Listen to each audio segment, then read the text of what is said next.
Yan na yata yung host.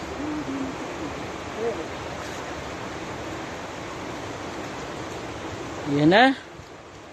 Nasa kalagatian pala ang daho kami ng aming expedition ngayong araw ng Saturday.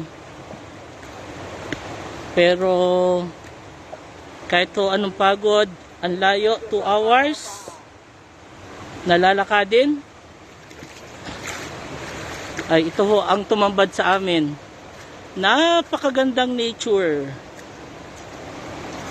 napakagandang lugar, malayo sa polusyon, malinaw na tubig, malalaking bato, malalaking puno, at hutok sa sanga at dahon na nagbibigay kulimlim, lilim, at malamig na kapaligiran.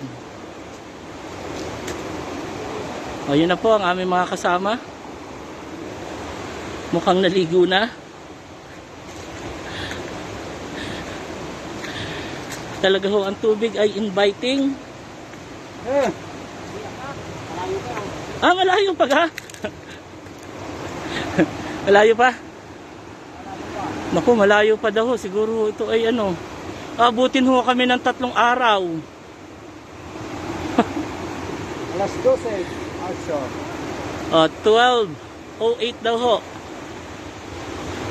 Kuya Berting, si Ma'am Faith, si Friend Diliw, at syempre pa si Tita Florence. Malayo-layo pa itong lakarin na ito. Bago namin marating ang aming pakay, ang aming sadya na falls. Titingnan natin kung gaano kaganda nga ba ang falls. Ito yung aking kumpare. Siya ho ang promotor at siya ho ang dahilan kung bakit kami ho ay naririto. Ito ay 2 years in the making.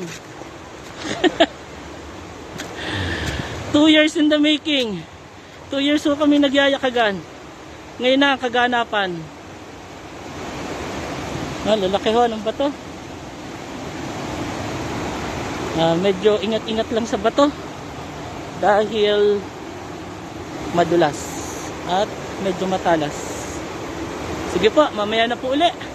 Ayan na yung pinagmamalaking malalaking bato. Nagabahay daw.